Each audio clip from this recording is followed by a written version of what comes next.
You think you know Singapore, the sterile, futuristic city-state, the land of crazy rich Asians and even crazier laws.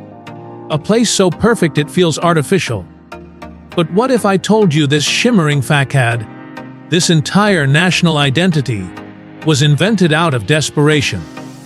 What if the secret to Singapore isn't in its gleaming skyscrapers, but in the ghosts of its past and the invisible lines that hold its society together? This isn't just a travel guide. This is an autopsy of a nation built from scratch. We're not here to see the sights, we're here to understand the soul of a city that had to choose between chaos and control. And the choice it made will change how you see the world. Join me as we peel back the layers of the Lion City. Our journey begins where most do, but we're looking at it with different eyes. Changi Airport isn't just an airport. It's the first page of the national story, a meticulously crafted piece of soft power. The jewel, with its colossal indoor waterfall, the rain vortex, isn't just for show. It's a statement of intent. We can defy nature. We can build a rainforest inside, a paradise in a glass dome, because here, the human will is the most powerful natural resource. The sheer scale is meant to overwhelm, from the 5-story vertical garden to the hanging sky nets of the Canopy Park.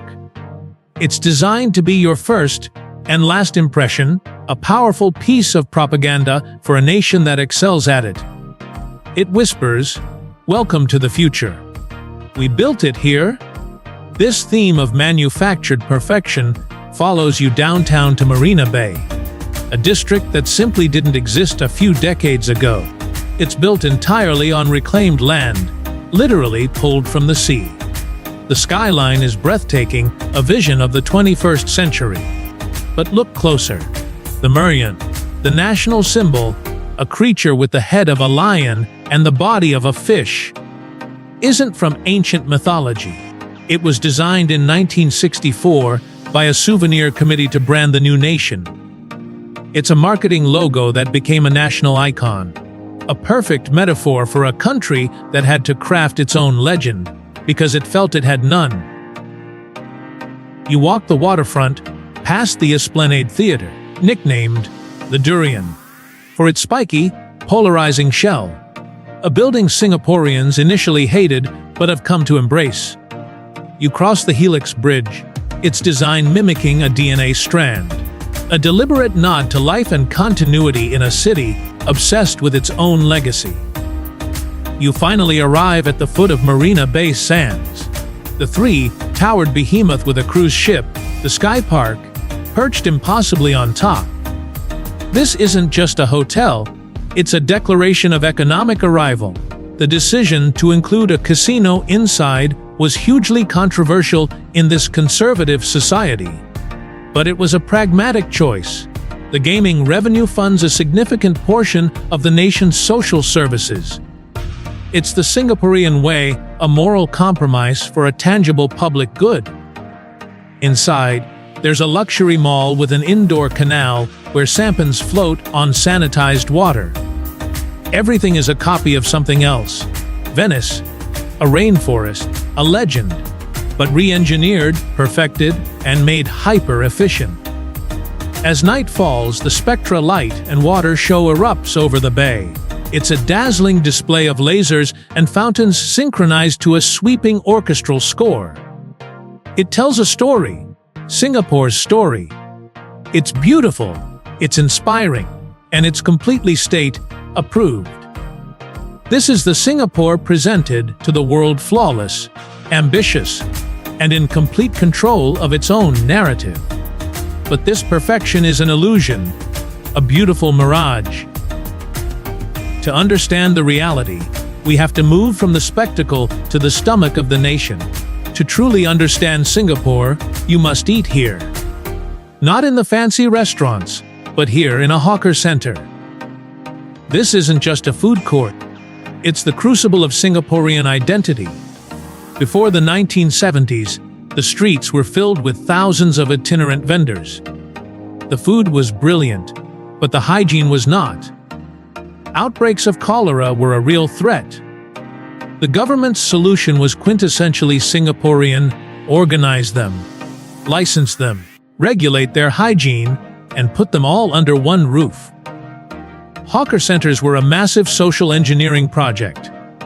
By placing stalls from different cultures, Chinese, Malay, Indian, side by side, they forced a daily, casual interaction that was crucial in a young nation still raw from racial tensions. They created a common ground. We head to Maxwell Food Center, a legendary spot in Chinatown. The air is thick with the steam of boiling broths, the sizzle of woks, and the smoky char of grilled satay. Here, you'll find the famous, perpetually long queue for Tian Tian Hainanese chicken rice, a stall so revered it has a Michelin bib gourmand and once defeated Gordon Ramsay in a cook-off. For a few dollars, you get a plate of sublime simplicity: perfectly poached chicken, rice cooked in chicken broth and pandan leaves, and a fiery chili ginger sauce. This is the people's food. A few stalls down, you can get laksa, a spicy, fragrant coconut noodle soup that speaks of its Peranakan roots, or char kway teow, greasy, smoky, stir-fried flat noodles cooked with pork lard, a dish that is unapologetically indulgent. But watch the tables. You'll see something strange. A packet of tissues, a business card, a lanyard, or an umbrella left on an empty seat. This isn't forgotten property. This is chope, the unofficial but universally respected system of reserving your spot while you queue for food. It's a microcosm of Singaporean society, an unwritten rule, based on mutual trust and collective agreement, that creates an elegant order out of potential chaos. It's a high-trust system that simply wouldn't work in many other places. These centers are a social lifeline. They ensure that no matter how rich the country gets, a delicious, authentic meal remains accessible to everyone. It's part of the social contract. Yet, there's a quiet crisis brewing. The original generation of hawkers is aging, and their children, educated and upwardly mobile, are reluctant to take on the grueling 16-hour workdays. The government is trying to preserve this heritage, but the future of this vital cultural institution is uncertain. And it's here, amidst the noise and the incredible food, that you feel the pulse of the real, unscripted Singapore. A place where diverse cultures don't just coexist, they simmer together in the same pot. But was this harmony natural, or was it, like everything else, carefully designed? From the culinary melting pot, we step into the city's designated cultural enclaves. The original video mentions Little India, Chinatown, and Kampong Glam as vibrant districts. They are, but they are also living exhibits of Singapore's state-managed multicultural policy, the CMIO model. Chinese, Malay, Indian, other. This policy, implemented in everything from housing applications to identity cards, was designed to recognize and preserve the cultures of the main ethnic groups while ensuring no one group was marginalized. We start in Little India. Serangoon Road is an assault on the senses. The scent of jasmine garlands, incense, and pungent spices hangs heavy in the humid air. Shops blast Bollywood music while selling shimmering saris and intricate gold jewelry. We bypass the tourist traps and visit the chaotic, brilliant Mustafa Center, a 24-hour shopping emporium where you can buy anything from a Swiss watch to a sack of lentils at 3 a.m. It's the antithesis of the curated, sleek malls elsewhere. We visit the Sri Veeramakaliamman temple, its tower, or Gopuram, crowded with intricately carved deities, a vibrant hub of faith right in the middle of the city. A short MRT ride takes us to another world, Chinatown. This isn't a ghetto, it's a beautifully preserved historical district. But it's also sanitized, the old opium dens, brothels, and death houses, where poor immigrants came to die, are gone, replaced by souvenir shops, boutique hotels, and trendy bars. Yet, history lingers if you know where to look. We visit the Buddha Tooth Relic Temple, a majestic modern construction that cost over $60 million and claims to house a sacred relic of the Buddha. But just down the road is the Thian Hock Keng Temple, the oldest Hokkien temple in Singapore. It was built in the 1840s by grateful immigrants who survived the treacherous sea journey from China, assembled entirely without nails. Here, amidst the smoke of giant incense coils, you feel a tangible connection to the city's immigrant soul. Finally, we explore Kampong Glam, the historic Malay and Arab quarter. The Golden Dome of the Sultan Mosque, the spiritual heart of the Muslim community, dominates the skyline. But the real energy is in the side streets. Arab Street is lined with shops selling traditional textiles, Persian carpets, and alcohol-free perfumes. Cross the road to Haji Lane, a narrow alleyway once filled with modest lodgings for pilgrims on their way to Mecca. Today, it's a hipster paradise, a riot of independent boutiques, quirky cafes, and vibrant, sometimes controversial, street art. The contrast is stark: a deeply traditional core surrounded by a modern, edgy fringe. These three districts are beautiful and essential, but it's crucial to understand they are not just organic neighborhoods. They are part of a national project to preserve heritage while ensuring no single culture dominates. It's a delicate balancing act, a form of curated culture. The vibrancy is real, but the boundaries are government-approved. And the reason for this meticulous control, this deep-seated need to manage everything, lies buried on a hill in the very heart of the city. We leave the curated streets and climb Fort Canning Hill. Today, it's a serene park where you see joggers and couples taking photos at the now famous spiral staircase. But this hill is Singapore's historical heart, and it holds a deep, foundational trauma. Long before the British arrived, it was known as Bukit Larangan, or Forbidden Hill, the seat of ancient Malay kings. But its modern significance comes from what lies beneath our feet. We descend into the battle box. This was the underground command center for the British Malaya Command in World War II. It's cold, damp, and claustrophobic. You walk through the preserved communications rooms and command posts, where wax figures recreate the final, desperate hours before the fall of Singapore in 1942. Winston Churchill had called Singapore the Gibraltar of the East, an impregnable fortress. But the Japanese didn't attack from the sea, as the fortress's guns were pointing. They came by land, through the supposedly impassable jungles of Malaya, on bicycles. In this very room, on February 15, 1942, Lieutenant General Arthur Percival made the agonizing decision to surrender to General Yamashita. It was the largest British surrender in history, a moment that shattered the myth of colonial invincibility. For Singapore, it was a moment of profound betrayal and abandonment.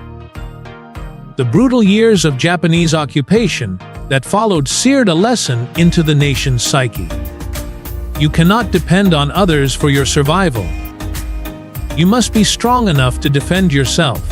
This trauma is the bedrock of modern Singapore's obsession with self-reliance, its mandatory military service for all male citizens, and its pragmatic, often ruthless, foreign policy. This lesson was further solidified in 1965, when Singapore was painfully expelled from the Federation of Malaysia, left as a tiny island nation with no natural resources, a hostile neighborhood, and a volatile ethnic mix. It was expected to fail. The architect of its survival, Lee Kuan Yew, Singapore's founding father, understood this trauma intimately. His philosophy was forged in this fire for Singapore to survive. There must be order, there must be a long-term plan, and there must be unwavering, pragmatic control. And that philosophy extends to every aspect of daily life. Let's talk about the rules. It's the first thing people mention about Singapore.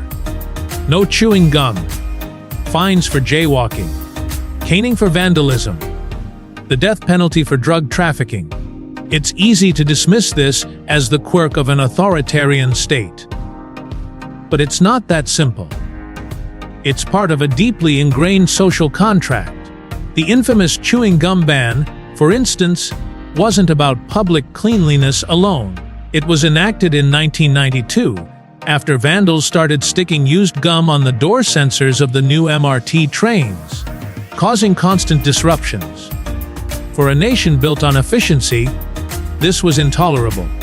The ban was a pragmatic, if blunt, solution to a specific problem. It illustrates the Singaporean mindset. If a small individual freedom, chewing gum, interferes with a greater collective goods, functioning public transport system, the collective good wins every time. You see this social contract everywhere. The city is astonishingly safe and clean. Public transport is a marvel of punctuality and affordability. This isn't an accident. It's the result of a grand trade-off. Citizens cede certain individual liberties and accept a high degree of government oversight in exchange for security, stability, and phenomenal prosperity. The government's role is omnipresent. Over 80% of the population lives in HDB flats, public housing. But this isn't the bleak public housing you might imagine. These are well-maintained, vibrant communities with their own parks, markets, and clinics. The government even uses the HDB system as a tool for social engineering, enforcing strict ethnic integration policies to ensure a mix of Chinese, Malay, and Indian families live in each block, actively preventing the formation of racial ghettos that plagued its early years. It's also a primary tool for wealth building, allowing citizens to own an appreciating asset. Is it restrictive? Yes. Does it limit personal expression and political dissent in ways that might be unfamiliar to Western visitors? Absolutely. But to the generations who remembered the deadly racial riots of the 1960s and the poverty of a third world port city, this order was not a prison, it was a promise. The promise that your children would have a better life, that society would function, and that the nation would not just survive, but thrive. This is the unwritten agreement, the price of paradise. Even in this hyper-urban environment, there's a deep appreciation for nature. But again, it's nature on Singapore's terms, managed, integrated, purposeful, and part of a national strategy. The government's vision is not a city with gardens, but a city in a garden.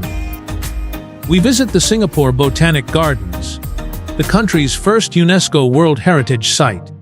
It's a tropical paradise, but it's also a scientific institution that was instrumental in the region's rubber boom in the early 20th century. The National Orchid Garden within it is a stunning showcase of hybridization, a kind of floral diplomacy, creating thousands of new varieties, including orchids named after visiting dignitaries like Nelson Mandela and Princess Diana. It's nature, but improved and catalogued. For a wilder experience, we hiked the southern ridges. This 10-kilometer trail of connected parks feels like a jungle trek in the middle of the city, linked by an impressive infrastructure called the Park Connector Network. The highlight is the Henderson Waves, a stunning pedestrian bridge that undulates 36 meters above the ground.